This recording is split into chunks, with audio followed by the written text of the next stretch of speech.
The Silence, What It Is, How to Use It, by David Van Bush. Section 1. Approach to the silence. Wrong thinking produces inharmony in our body, which in turn produces sickness.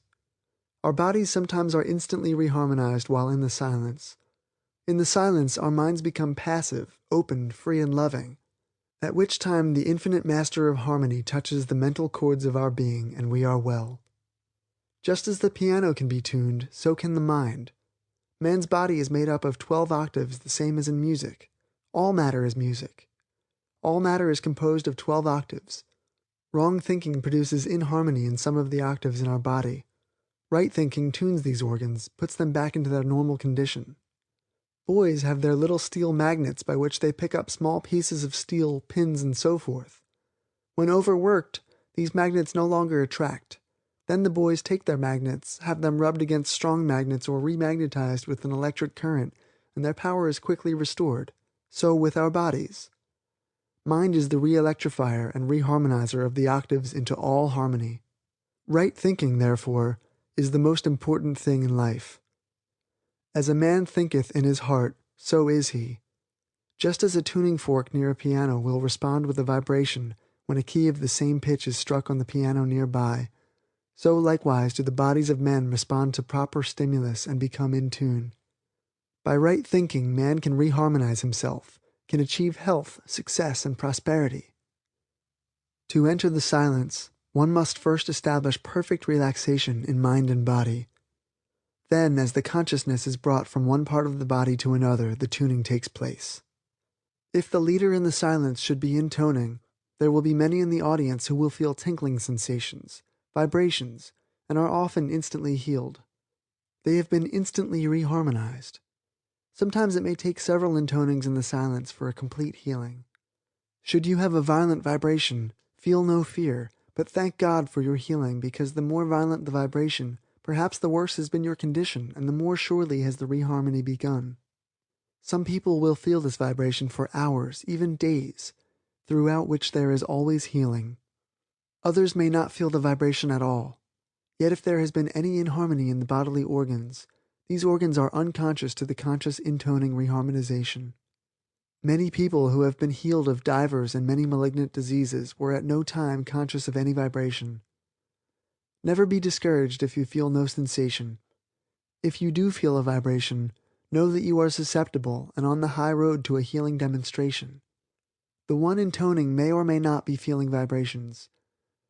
Religion is the life of God in the soul of man. The silence is the medium by which the life of God and the soul of man are brought into at-one-ment. The silence is a medium by which man comes in a closer touch with the infinite, a medium by which man becomes conscious of his nearness to the infinite.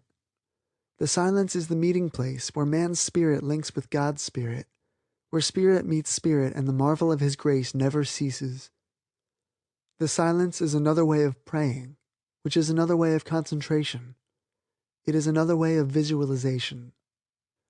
As a man thinketh in his heart, so is he. In the silence, a man can by his thoughts change his life, his conditions, his environment, his all. By right thinking, man becomes harmonious. A harmonious man, in tune with the infinite, is on the king's highway to health, success, abundance, prosperity, happiness, love, and peace. By means of wrong thinking, our minds are put out of harmony with the great infinite Spirit of God. As a man thinketh in his heart, so is he. When wrong thinking becomes right thinking, then man's right relationship to God is restored. He becomes an open channel for the influx of the Spirit, so that whatever demonstration he may desire, he may have. In the silence, a man may change his thinking as in no other way, therefore may change his heart, change his whole being, change his environment, change every condition to which he was subject. The human body may be likened to a harp.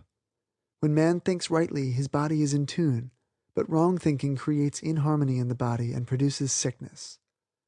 Wrong thinking produces inharmony in the mind, which, of course, disconnects man from rightful association with the divine. A man must therefore think right.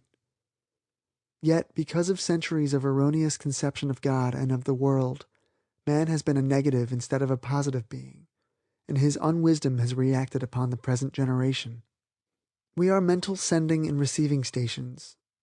What we receive depends upon how we are thinking now. For success, health, and happiness, we must, in the silent chambers of the soul, change our thinking if we are holding negative or inharmonious thoughts.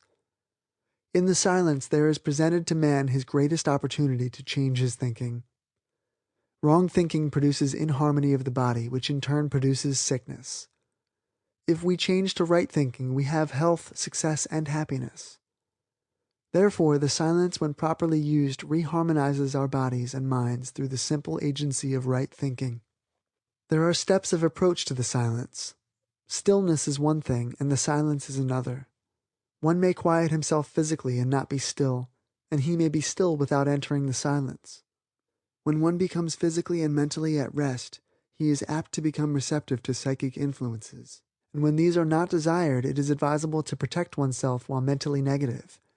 One may affirm his oneness with God, his being surrounded and protected by the divine goodness, and may symbolize this by enveloping himself in thought with the white light of love or the mellowed tints of sunshine. With the senses calmed and unresponsive to the slower vibrations, but responsive to the quicker ones, a peace and calm pervade one's mind, and it becomes consciously receptive to higher vibrations of vital energy. Immune from the lesser harmonies, one opens himself to the greater ones, which are always seeking avenues of expression. With the greater influx of the one life, a sense of power steals over one and he becomes conscious of increased vigor and vitality. In relinquishing specific thoughts, one opens inwardly rather than outwardly, and becomes receptive to subconscious impressions that are directed by his conscious affirmation of fundamental truth. The subconscious responds by returning to the conscious the logical sequences of the truths that have been consciously impressed upon it.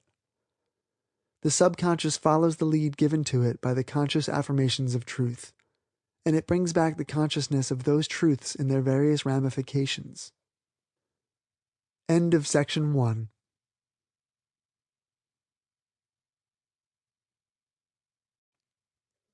The Silence, What It Is, How to Use It, by David Van Bush. Section 2. Health Silence. Select one or more of the affirmations or formulas below to hold in thought while in the silence. You may change or vary these as you choose. Selections as follows. Soul is health. Spirit is health. God is health. I am health. Since there is but one mind, there is but one mentality. This mind and mentality is God. God is health.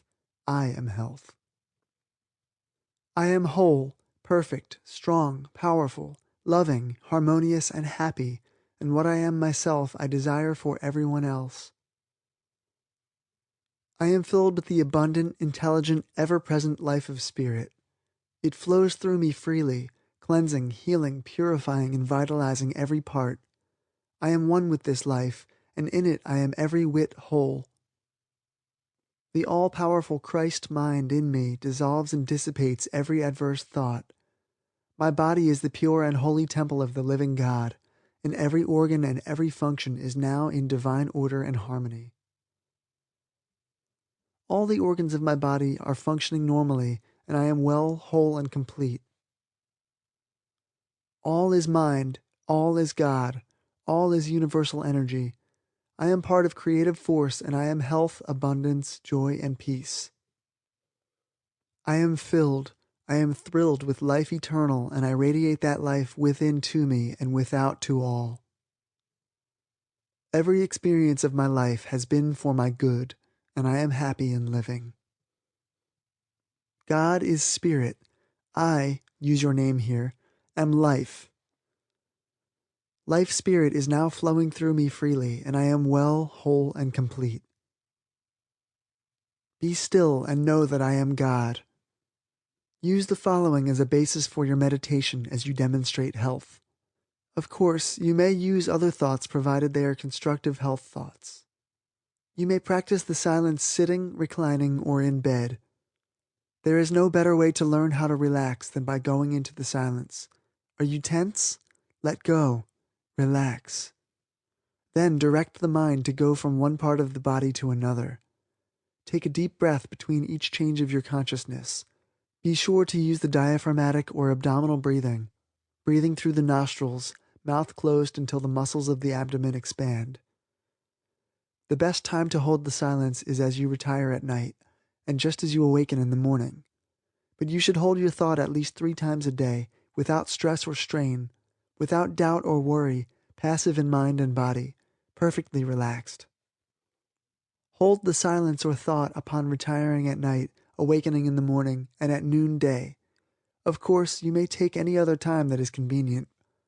You may concentrate on the roadway, streetcar, home, or office, but it is well, if possible, to have one room for your silence. Most people in that way will build up stronger vibrations. At noon now, there are all over the world thousands of others holding silence so that there is a great combined mental force working together at one time for success, health, prosperity, and happiness, and we therefore get the benefit of this great vibration. The more often you hold the silence without stress or strain, as a rule, the quicker may be the demonstration. The real part of me is spirit, not matter.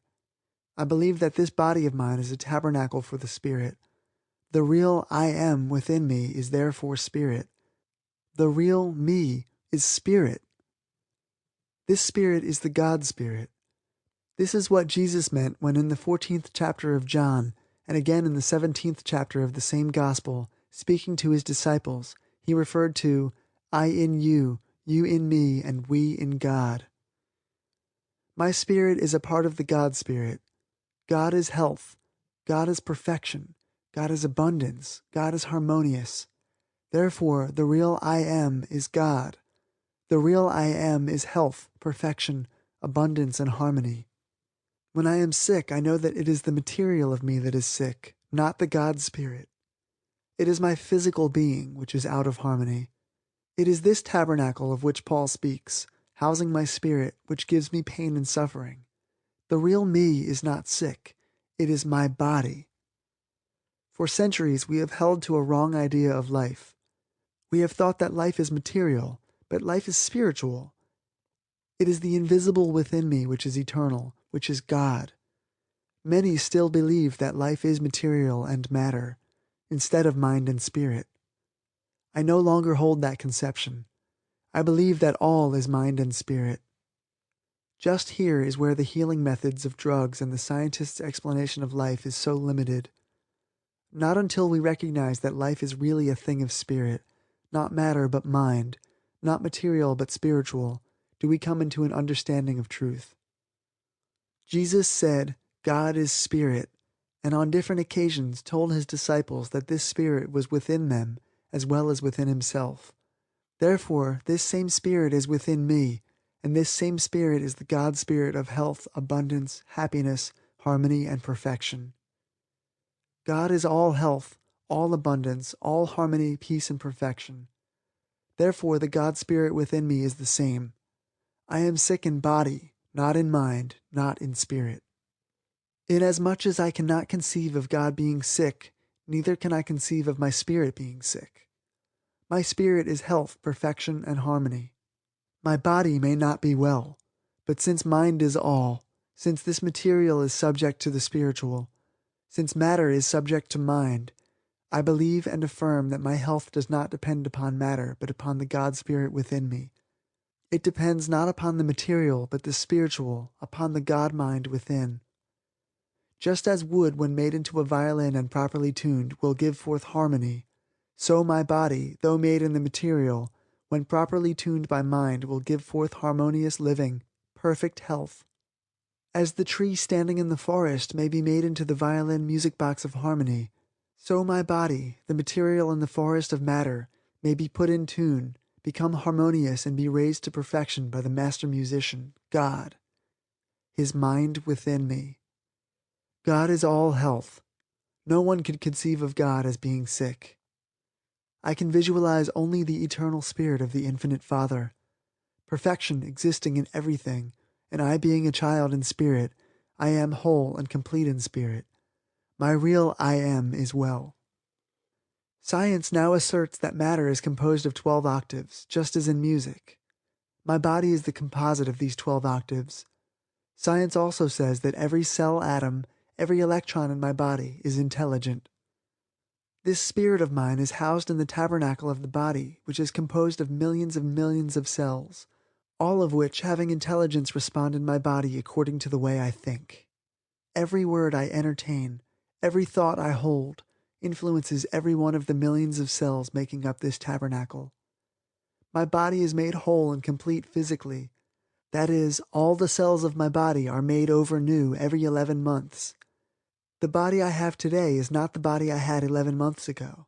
I get a new body every 11 months, and my body is today what my thinking was yesterday, the day before that, and the months before that. My body in the future depends upon my thinking in the future. I am what I think I am. When I affirm that I am well, whole, and complete, that I am perfect, harmonious, and strong, I am suggesting to every atom in my body perfection, and every atom in turn begins to make my body over, new in health and in perfection. I may or I may not have to wait for the element of time to make over every cell. That may be done spontaneously and instantly. There is no limitation to the power of God, so I shall not set a time limit for my healing, knowing that all things are possible with the Father. I affirm that now I have that which I desire. I know that now the spirit of divine health is surging through me, touching and reaching every atom of my body, and that now the God spirit within me is perfect, and that spirit makes my body perfect. Man is a spiritual being. Man expresses himself mentally and manifests himself physically. The one life animates all that exists. Harmony of existence depends upon the polarities of the three aspects of life. The mind is at ease when open to the inflow of the spirit. It is discordant when it follows sensory impressions. The body is healthy when responsive to the direction of the spiritualized mind. It becomes diseased when it accepts the physical as its guide. One achieves mental ease and physical health through his mental polarity. If open to the physical and closed to the spiritual, discord will prevail. If open to the spiritual and closed to the physical, he lives the one life, in mental ease and physical health. I open my mind to the inflow of the spirit. I place my body under the control of my spiritualized mind. I feel the one life animate my mind and my body. I am a spiritual being. I am perfect health. End of section 2.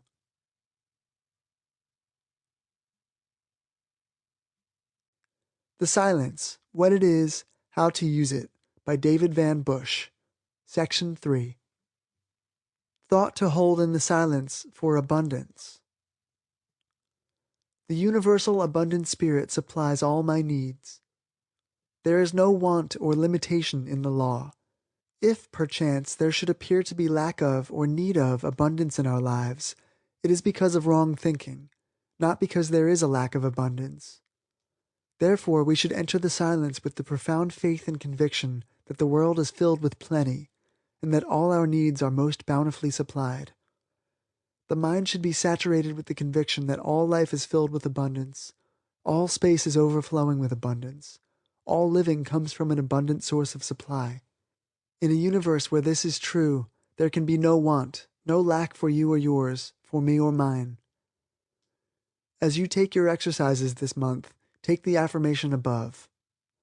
As you walk on the street to your office or place of business, continue this thought. As you go about your daily duties in the home or workshop, let the mind be saturated with a spirit, a feeling and thinking of abundance. The opulence of the universal source of supply now meets all my needs. The abundant life-giving spirit of prosperity now leads and guides me into the paths of plenty, peace, and power.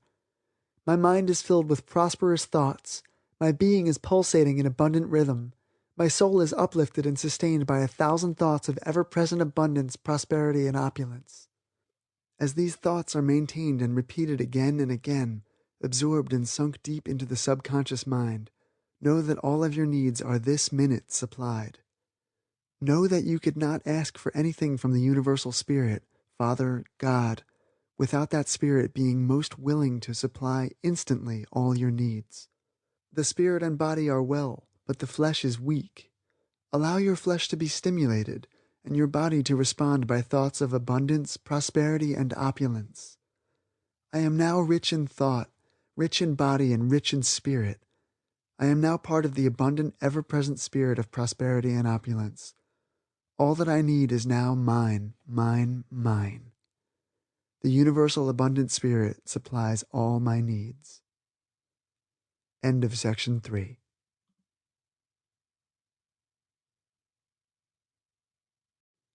The Silence, What It Is, How to Use It by David Van Bush. Section 4.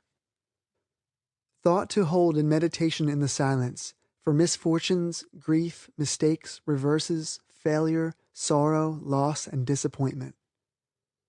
All is good. We are entering upon a new consciousness for the human race, a higher plane of mentality, and a greater development of the spiritual life. In spirit, of course, there is no wrong, no sorrow, no grief, no misfortune, no losses, no reverses. In short, all is perfection. The age in which we are living has not yet developed this spiritual understanding. We are still of the earth, earthly, and we are still in that consciousness where the physical is affected by seeming misfortunes, reverses, sorrows, griefs, trouble, sickness, etc. We may be wise in not expecting that suddenly this generation of man will reach that spiritual plane where there will be no recognition of anything except good. We are a part of the infinite spirit ourselves, and of course, in spirit, we are perfection. But this physical body of ours manifests imperfection from time to time, because of our past training and past thinking, because of our own consciousness. In time, there is no doubt in my mind but that the spirit within will make a perfect body without. This perfection will be recognized in health and in peace of mind. It will be recognized so that there will be no such thing as misfortunes, sorrows, reverses, failures, griefs, disappointments, or losses being able to affect our mentality or our body. In this state of consciousness, as we are emerging from the chrysalis, material stage of man into the greater life, into the deeper spiritual understanding, we are subject to certain conditions not conducive to peace of mind without an effort. In other words, we recognize or feel the effects of losses, misfortunes, disappointments, sorrows, griefs, etc. We recognize now that the time is coming when the spirit will be so completely in control of matter in the body that we will not recognize any inharmony. To reach that great spirit is one of the big forward steps in this generation. To reach that spiritual plane also means the right kind of thinking now. We plan today for tomorrow. This is true in every walk of life. We plan our home today and build it tomorrow. We make our merchandise today and market it tomorrow. We sow our seed today and reap the harvest tomorrow. We build our career today, little by little, and we reach the outcome tomorrow. Therefore, our thinking today will change our tomorrow. The thinking of this generation will change the condition of tomorrow's generation. If tomorrow's generation is going to be free from the recognition of sorrows, misfortunes, griefs, fears, pain, losses, failures, reverses, inharmony, discord, etc., it depends upon our seed sowing. Our seed sowing today should be, all is good. All is good in spirit. You can say that and be honest with yourself. All is perfection in spirit. All is good for us in spirit. All is good for our lives here. Spirit transcends matter. When we recognize, affirm, and continue to hold the constructive thought that all is good in spirit, we are changing our own mental attitude, our own bodies, all matter in general, getting ready for the greater realization of the spiritual manifestation in the next generation. Therefore, for your own good here today in success, prosperity, and happiness, as well as in health, peace, and harmony, begin to pronounce over everything in life, all is good. If you have any misunderstandings, all is good. If you have any losses, all is good. Any reverses, all is good. Any sorrow, all is good. Any inharmony, all is good. In everything at all that is out of perfection, you must recognize only the good. All is good. Sending your thought energy by repeating all is good, and thinking all is good, and living all is good, you will actually, in this day, overcome your difficulty and turn all of your mistakes, blunders, and misfortunes into stepping stones for your own success, health, and happiness. I enter the silence this month, this day, this hour, and this minute. My mind is obsessed and under control of the Divine Spirit. I recognize here and now only good.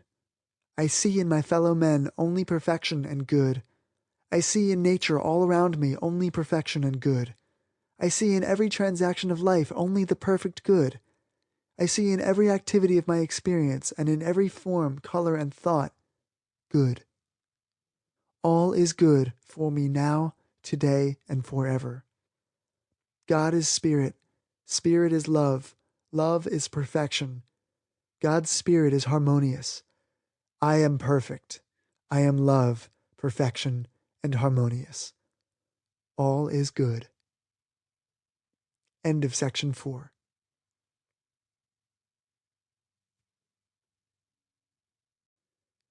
The Silence, What It Is, How to Use It, by David Van Bush.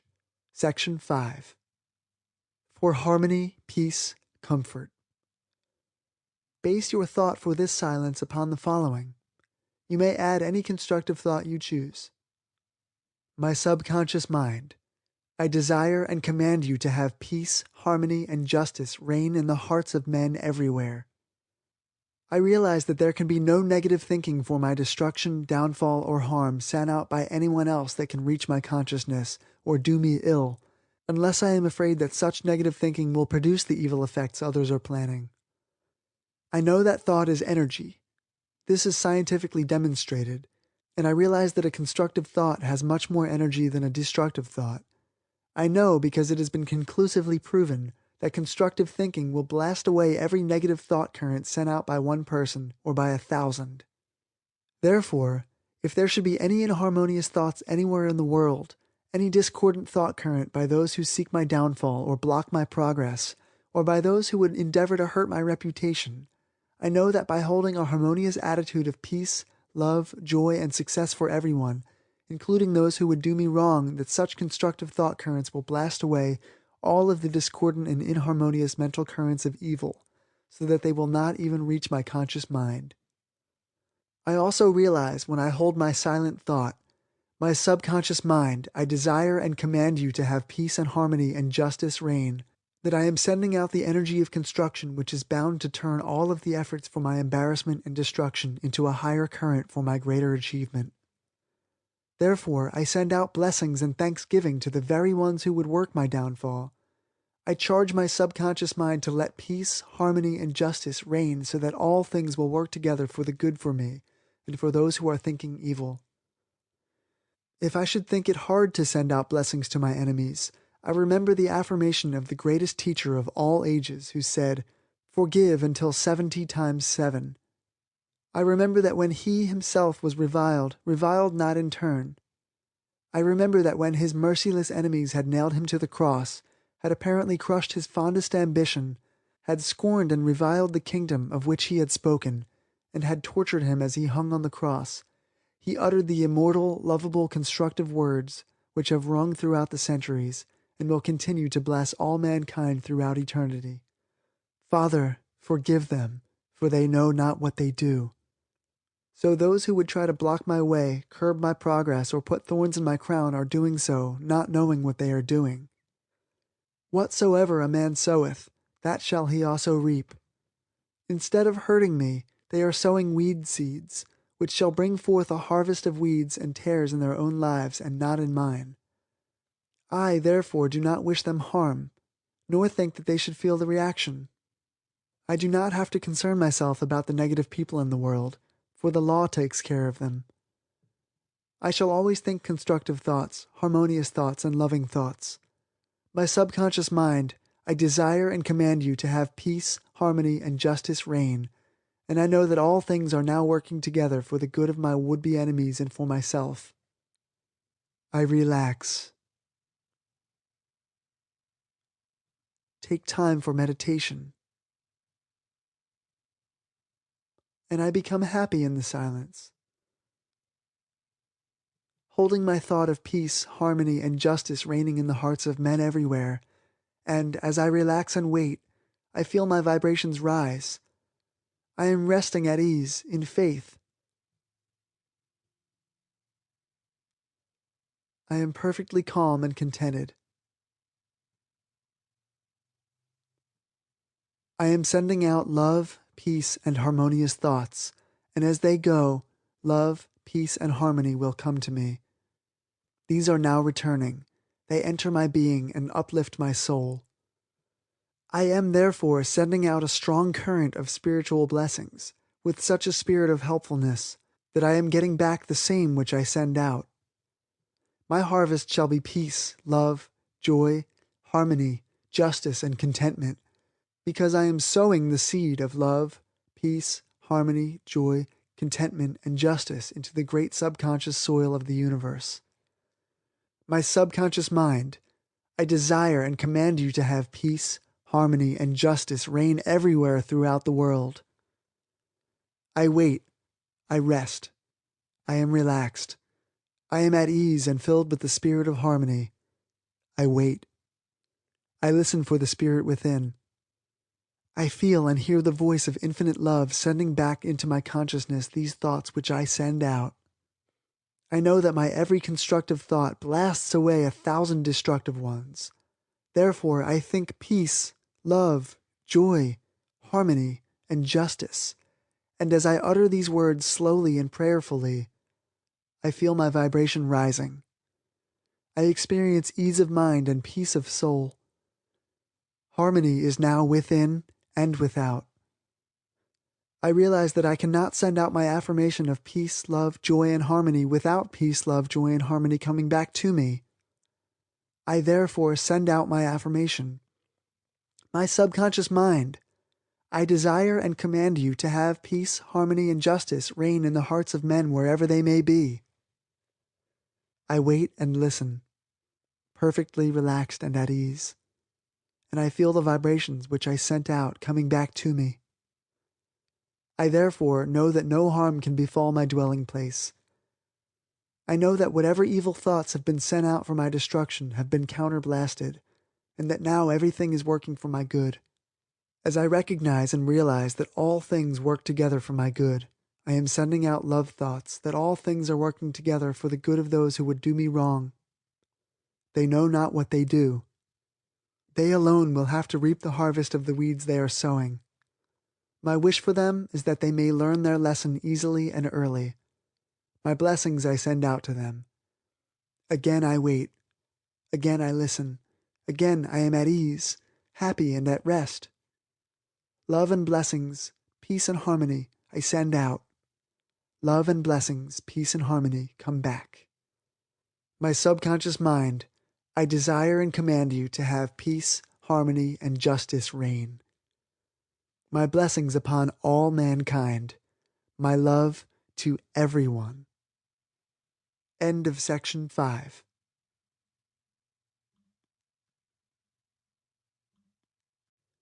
The Silence, What It Is, How to Use It, by David Van Bush. Section 6. Thought to hold as a basis for this silence, for success. I have faith and conviction in my ultimate success. I believe the scripture, "My ways are not your ways, saith the Lord, neither are my thoughts your thoughts. For as the heavens are higher than the earth, so are my thoughts higher than your thoughts." I understand by this scripture that the thoughts of the infinite God are far above the understanding of finite me, that God's ways are higher than my ways. God moves in a mysterious way His wonders to perform. I also have faith and conviction in my ultimate success because I am part of the infinite spirit, and in the infinite spirit there can be no failure. I am harmonious, complete, and successful in spirit, in God. I may not see my success today, or I may feel as though I have accomplished little, but I know that all of my efforts and energies in the past, present, and future are working together for my good. Therefore, I shall hold the thought that my success has already been achieved. I am success. I have success now and forever. Therefore, I think only success. I talk only success. I believe only in success. I am demonstrating success, and I know that success is mine. The needed lessons I am having now, have had in the past, and may require in the future, are but necessary stepping stones to my greater success. The apparent delay of my greater success means that I am now demonstrating more success than I could otherwise have. Dreams that I have dreamed, visions that I have visualized, and the goal that I have mapped out are all a part of my ultimate greater success. I have that now. I am successful now. As Moses went into the land of Midian and spent 40 years of his life as a shepherd in the wilderness, apparently with no future before him, which, however, was the great schooling necessary for his greater triumphant success in the future, so I may be, in my land of Midian, apparently only a sheep herder, but in reality getting the necessary training for my greater and ultimate success.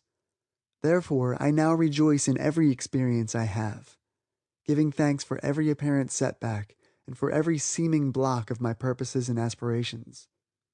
I believe that my past experiences as well as present happenings are for my benefit, and that I could not have been the great success I am and shall be had not the discouragements of yesterday, the perplexities of today, and the drawbacks of tomorrow come into my life. I realize that I need to go into the land of Midian, that it is as necessary for me as it was for Moses to spend a few years in the wilderness of life's experience. I am happy to know that I am in such company as that of the great leader of his people, and rejoice in the thought that the Lord has called me to spend my time in the land of Midian, getting the necessary training for the greater things the Lord has in store for me. There is no place in the world where clouds do not gather and storms do not rage, but when the storms abate and the skies clear, then do we appreciate more fully the glories and beauties of God, the universe and its natural laws, and infinite love. However, I know by experience in the land of Midian, where clouds hover low and where storms try the soul and body, that the dawn of a new day shall make life all the sweeter for me and mine. Moses could not have enjoyed leading his people into the promised land had he not been in the land of Midian. If he had stayed forever in the court of Pharaoh, with its attendant luxuries, life would have taken on a dull, monotonous hue, and his experiences would have seemed drab, wearisome, and pale. I am glad for the privilege accorded me to be in the land of Midian for a short time. I know that, as did Moses, I shall enjoy my promised land all the more when my greater success shall have been well worked out by the hand of divinity. Faith and conviction in my ultimate greater success is stronger today than ever. I hold such a strong thought and such a deep and courageous faith in the workings of God's plan that I know I now have that which has been intended for me, and nothing can take from me that which the Lord hath prepared for my success, health, and happiness. I know, too, that I shall learn daily to enjoy, appreciate, and make better use of the success I now possess, that I shall unfold day by day into greater opportunities for more influence, power, friendship, charity, love, comradeship, and service. I know that my present success is but a part of the greater success which the Lord has waiting for me, just around the corner. Therefore, I shall offer up prayers of thanksgiving and gratitude. I shall work harder, being more particular in the preparation for my greater work than I have been in the past, never doubting but that every moment spent in this greater preparation will bring added interests and greater success in the future. Even as Moses did not doubt the wisdom of the Lord for a greater future when in the land of Midian for 40 years, so shall I not doubt his ways today. I claim with a joyful heart and an attitude of thanksgiving that my life could not have been as great in the future had I been denied my present experience. I know that greater things are in store for me because God's thoughts are greater than my thoughts, because He is giving me that training now in my land of Midian, which I most need. I trust the guiding spirit of infinite love to lead me at the right time into my life's promised land. The success today in my land of Midian is attracting unto me the greater influence and power of the court of Pharaoh, and in my leadership as I lead others into that promised land which the Lord has prepared for me and mine. I smile, I sing, I rejoice, and offer thanksgiving and gratitude for my success now and forever. Surely I believe more and more, my thoughts are not your thoughts, neither are my ways your ways, saith the Lord, and all things are now working together for my good. Therefore I have faith and conviction in my ultimate success, in my greater success, in my greatest success. End of section 6.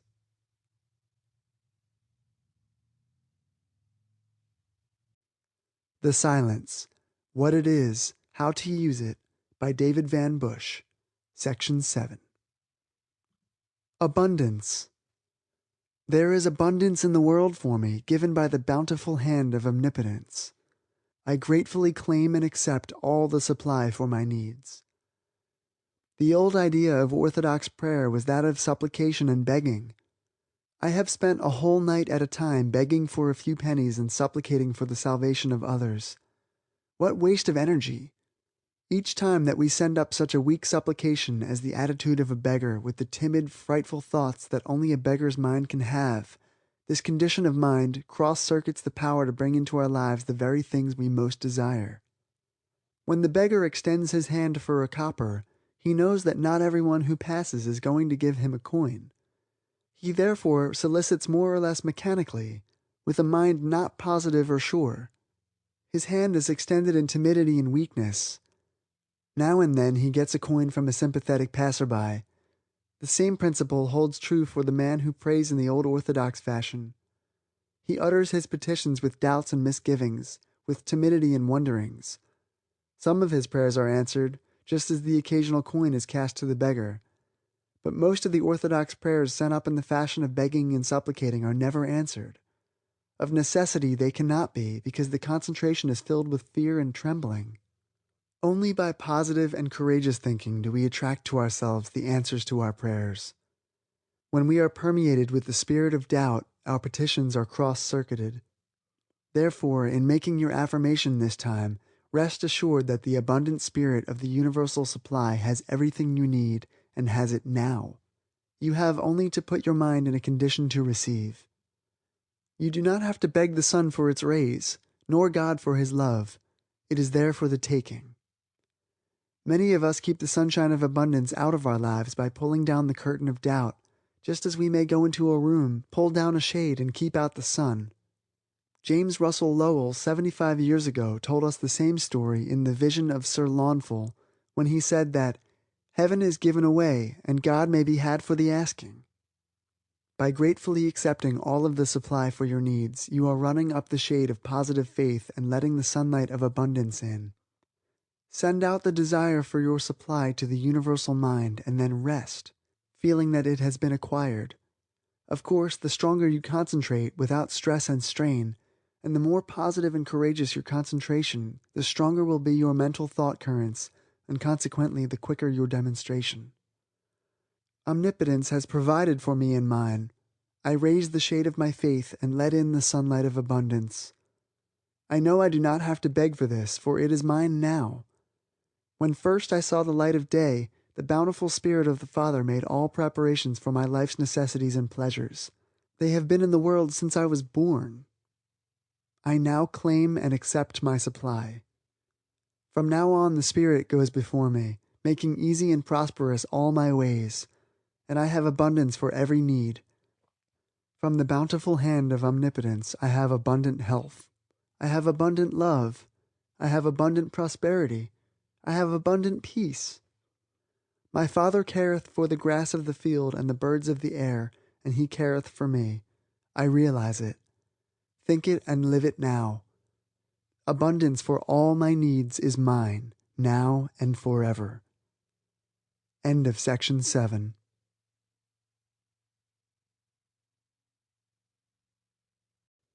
The Silence, What It Is, How to Use It, by David Van Bush, Section 8. Health, success, prosperity, universal peace, and brotherhood. God made from one blood all the nations of the world. As I enter the silence this time, expecting to get health, success, prosperity, and happiness, I'm going to have my mind filled with the spirit of divine unity. Unity among the nations of the world, unity in abundance, unity in love, unity in prosperity, unity in health, and unity in spirit. There can be no separation in spirit. All is mind, all is God, all is universal energy. I am part of the creative force. I am a part and parcel of the unity of love, nature, and God. Therefore, where God is, I recognize a completeness. And I, being a part of God, a part of this spirit, a part of the power with Him, am therefore at one with God and all thought. I am therefore at one with God and all spirit. Nothing can separate me from the love of God but my own mental attitude. Nothing can separate me from abundance, happiness, success, prosperity, and love but my own wrong thinking. Love is dealt in the world in the Spirit of God, and therefore, recognizing this unity of love, I am a part of it and have perfect love, success, prosperity, abundance, and health. The ocean is composed of water. If I take a bucket of water from the ocean, it still is the water of the ocean. I may take this water to an island in the sea. Though I have separated this water from the main body of the ocean, it still is the water from the sea. But as the water is separated from the main body of the ocean, it loses its power, its strength, and many of its cardinal properties. I am the same as the seawater when I, by wrong thinking, whether it be jealousy, envy, hatred, misunderstanding, worry, or fear, separate myself from the Spirit of God. I am as one going upon an island of humanity. I am still of that same spirit, but it has been separated so that within me it has lost many of its cardinal virtues. These virtues are there, but I do not recognize them. Separation has lessened my strength, my vitality, my power, my health, my happiness, my prosperity, and my joy. Just as it is necessary for the bucket of water to remain in the ocean in order to contain all of its original power and to retain all of its original strength to be intact, so is it necessary for man to keep in the spirit of at-one-ment with the Father, that we may manifest daily God's principle of unity with God, man, and nature. When we have maintained that attitude of oneness with the Father in all respects, we are then recognizing and expecting in this act the fullness of our spirit. This fullness of our spirit will therefore give us health, prosperity, and happiness. When I have a mind that is filled with negative, discordant, or inharmonious thoughts, I am separating myself from the full expression of the divine within me. I am the bucket of water going stale on a human island. But when I make my spirit at one with the Father by harmonious thinking, by love, kindness, goodwill, fellowship, and cooperation, I am not only maintaining all of my original properties, but I am in correspondence with the Infinite Spirit, so that I can manifest and express His original Spirit in every particular. Where there is a unity of spirit, there is unity of all the good things of life. Perhaps I am not drawing from the bank of life's experience everything that I ought to have, because I have separated myself from the spiritual board of directors in this bank of life, and am not getting my dividends on time. My mental attitude is the cause. Therefore, as I enter the silence this time, I am going to maintain the faith and the love spirit of my unity with all things. I maintain, therefore, my at-one-ment with God, with man and nature. I maintain that all of the original strength of spirit is mine. I hold that the manifestations of this original spirit will produce everything in my life for my ultimate good, because I am at one with the Father. All things are mine. The silence this day finds me at one with all. The silence this day finds me at peace with God, man, and nature. The silence this day finds me in at-one-ment with God and all, in unity with every conceivable thing in the universe. Therefore, my unity, my at-one-ment with the Father, my wholeness of spirit with God, brings into my life everything for my good. All things work together for my good in my at-one-ment with man, God, and nature, in my unity with all. End of section 8.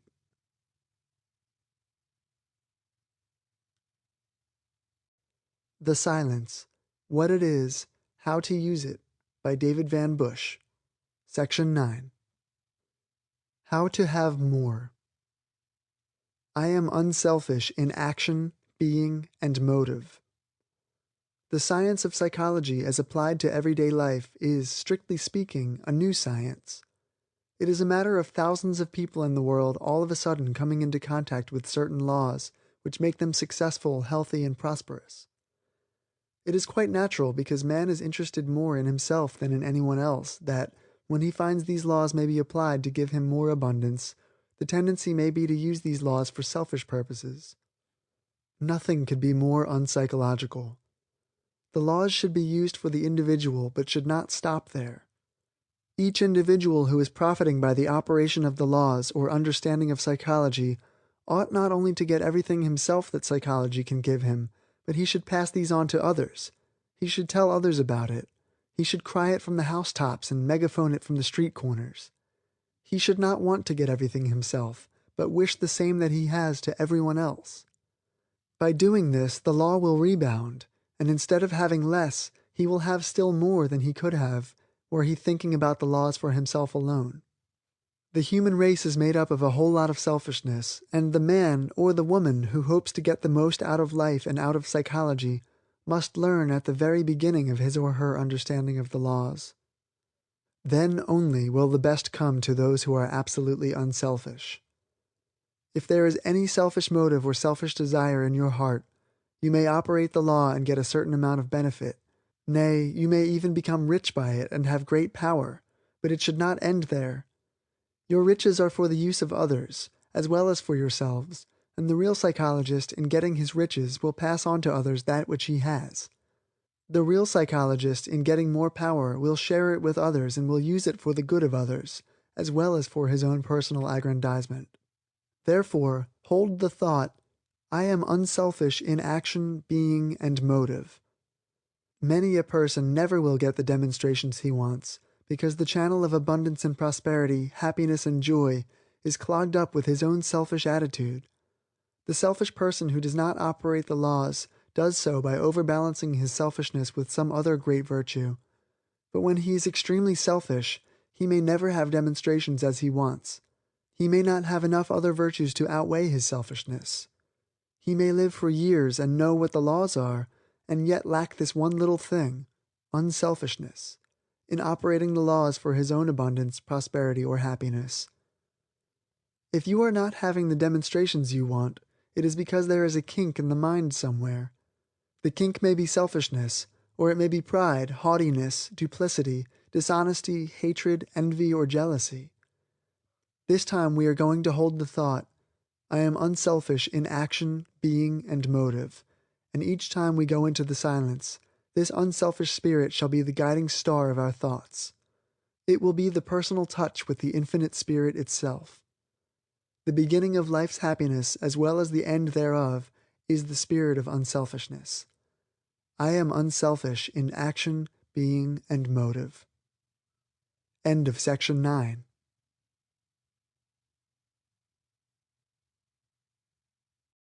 The Silence. What It Is, How to Use It, by David Van Bush. Section 10. All things are in divine order. Divine harmony and peace actuate every thought and action of my being. I realize that all things are in divine order for me and mine. There can be no disturbance in the world without or the world within my being, but that is in perfect harmony with the infinite. The circumstances outside of my life are all for my good. My environment where I am now and the conditions in which I am living, I make harmonious for me by my attitude of mind. I think only peace, I breathe only love, I speak only harmony. My conditions and my environment, although outwardly inharmonious to my likes and tendencies, are changed by the alchemy of my thinking into a perfect symphony of happiness for me now. Divine harmony and peace actuate every thought and action of my being. This thought is energy. This thought is life. This thought is power. The energy, life, and power of this thought weaves all of my diversified life's experiences into a divine pattern of perfection for me. There can be no trouble, disappointments, sorrow, reverses, loss, or discord, but that shall be changed for my good when I think spirit and live the affirmation of today, namely, divine harmony and peace actuate every thought and action of my being. All things are in divine order. The spirit of divinity prompts my thinking. The divine within me actuates my actions. The God powers within, this minute, are working all things together for my good. There can be no danger come nigh of my dwelling, for my body is the temple of the living God. Therefore, the God Spirit within me protects me from all harm, inspires me to high ideals, lifts me to heights of righteousness, and fills my soul with love. Love for my circumstances, love for my present conditions, love for my environment, love for everyone in the world, love for all of the creation of God. Therefore I have no enemies, for I love all.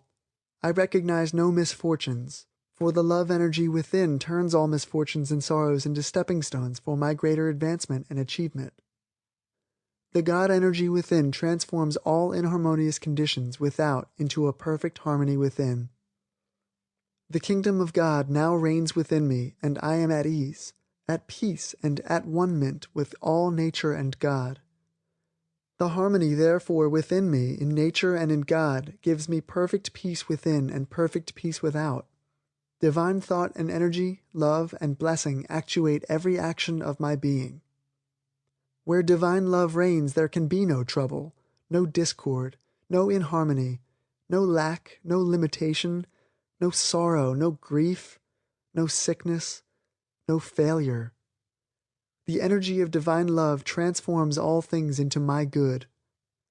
The love and peace of the Father abideth within me and is manifested without, so that my life is one harmonious whole, touching the lives of all others who come in contact with me, so that they too feel my vibrations of at one-ment with the Father, and they in turn become harmonious and complete in spirit with man and God.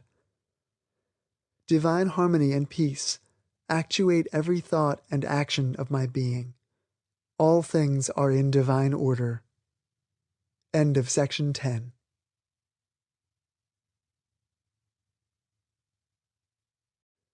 The Silence, What It Is, How to Use It, by David Van Bush. Section 11. Thought to hold in silence and to meditate upon during the day, for justice. There's a spirit of justice that secures me, in which is my own. If we reach a consciousness of justice, we need to have no doubts as to our care in every particular while journeying between the two peaks of eternity, from birth to the great divide.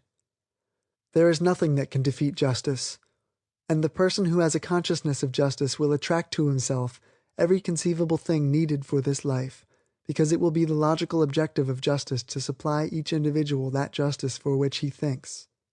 That is the reason why this affirmation is so complete in itself, namely, there is a spirit of justice that secures me in which is my own, and this security is provided already for us by the spirit of justice. It would be a psychological paradox to think that justice could be defeated. That could not be. Perhaps it appears to you that your own has not yet been secured to you, but remember that life is fleeting, that a year is as a tale that is told, and that a decade is but as ships that pass in the night, when the years have vanished in the distance.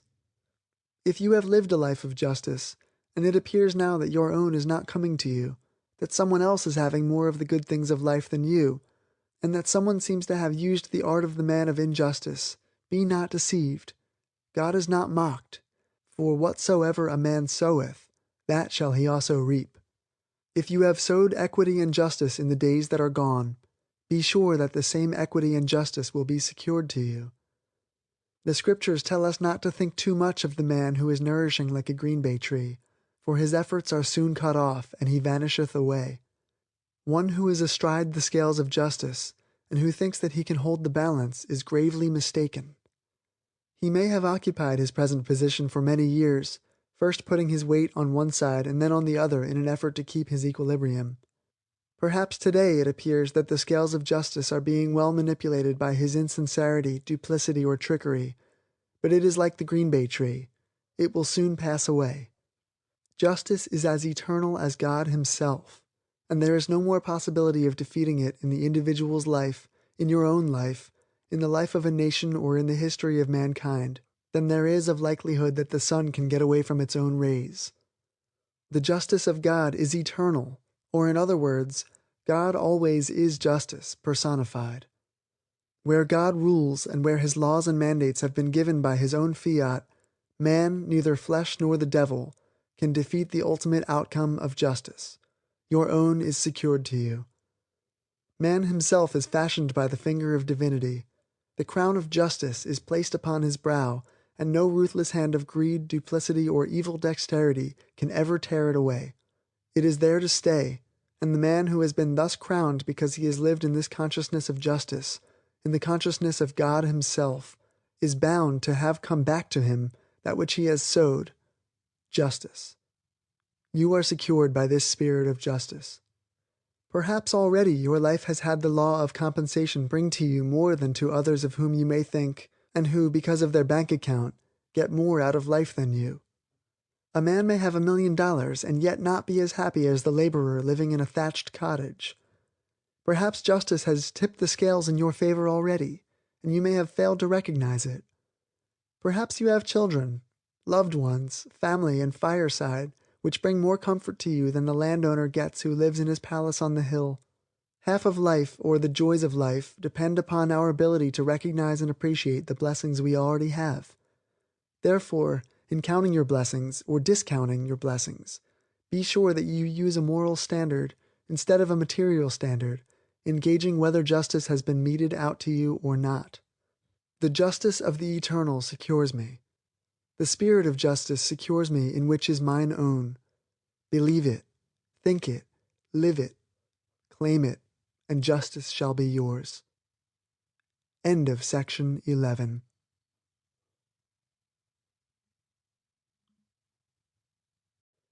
The Silence, What It Is, How to Use It, by David Van Bush. Section 12. Question. In practicing the silence, the mind seems to flutter all about and there is a great nervous tension. What is wrong? Answer. Lack of concentration. This person ought to follow some simple exercise of concentration, such as follows, until the mind has control over the body. By practicing a few of the simple exercises following, 15 minutes a day, and then taking the silence a few hours after these exercises have been practiced, the mind will begin to be under control. The nervous tension is caused because of this lack of control, and in the effort to bring the scattering mind into one focus, the reaction comes upon the nervous system, which in turn reacts upon the body. Practice and exercises for lack of concentration follow. Exercises by Thos Parker Boyd. 1. Select some part of the body, a foot or hand, with the idea of heat. While holding the mind in this attitude, breathe deeply and steadily, and in from 1 to 4 minutes you will feel the warm glow coming to the foot. In this way you can soon master the entire body. Begin with the sense of feeling. If there is an itching of the body, make it stop by the force of your will. In from 3 days to 3 weeks, you can stop the itching sensation at will. Then try the habit of sneezing. Stubbornly resist the inclination to sneeze, and you will soon have the mastery. Now try your will on coughing. When the tickling sensation comes, stop it by the exercise of your will. You can soon master it. Next, try it on pain. When you feel a pain in the body, instead of rubbing on liniment, rub in a little willpower. Soon it will ease your pain as if by magic. With the fingers of one hand, rub the skin on the back of the other hand, stroking toward the elbow, and with that all feeling shall disappear. In from 1 to 3 minutes, take a needle and you can stick it through the skin on the back of your hand without pain. You may have to try it a dozen times, but persistence will bring success. Having mastered the sense of feeling, take up that of hearing. 2. It may seem impossible at first thought, but you have seen people so absorbed in what they were reading or thinking that they heard nothing, although you addressed them directly. They are simply abstracted from all else and are thinking of one thing, to the exclusion of everything else. They entered this state of abstractedness unconsciously. To do so intentionally, you go by the law of indirectness. For instance, take sight. Concentrate your vision and your whole attention upon some object, real or imaginary, until soon the sense of hearing becomes dormant. A little practice will enable you to study, think, or sleep, regardless of noise. 3. Having mastered hearing, begin on sight. You have known people who walked on the street, looked at you, and passed by without recognition, although they knew you well. A person deeply thinking on some subject neither sees nor hears, but uses the mental sense entirely. The method is to let the eyes be open, but concentrate the thoughts on hearing or feeling. 4. After getting control of your sight, take up the taste. Take some tasteless thing on the tongue, abstract the mind to something else until the taste becomes dormant. Then take something with more taste to it, abstracting the taste, until by this gradual process you can make the sourest pickle sweet. 5. Finally, take some light odor and hold it before the nostrils, abstracting the attention from the sense of smell by hearing or seeing, etc., until by practice you can pass through the foulest odor without inconvenience or notice. Sit or stand absolutely motionless, except your breathing, for 1 to 5 minutes at a time. Do this often. Practice closing each finger in rotation. Then, when all are closed, open one at a time very slowly, keeping the attention fixed on what you are doing. Keep all the other fingers still, save the one you are exercising with. Inhale gradually for 10 seconds, then exhale in the same way and time. Look steadily at some point or object for a minute without blinking the eye, keeping your attention fixed on the subject. Look at a picture critically, then close your eyes and mentally reconstruct it. Close your eyes and construct the face of a friend, feature by feature. Fix your attention on a hand or foot. Hold on it the idea of heat and continue until the hand or foot feels warm. Then try cold, then try pain. Will that the person in front of you shall turn around or put his hand on his head or neck. Hold your hand on someone in pain and say, I will the pain to depart. Repeat till the pain goes. End of The Silence, What It Is, How to Use It, by David Van Bush.